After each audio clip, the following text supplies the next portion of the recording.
You ask Tiger to solve. This deals with linear equations with one unknown. The final result is x equals -9. Let's solve it step by step. Group all x terms on the left side of the equation. Subtract 7x from both sides. Group like terms. Simplify the arithmetic. Group like terms. Simplify the arithmetic. Group all constants on the right side of the equation.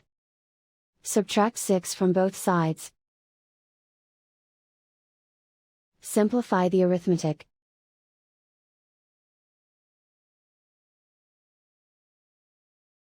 Isolate the x. Multiply both sides by -1. Remove the ones. Simplify the arithmetic. And so the final result is x equals -9.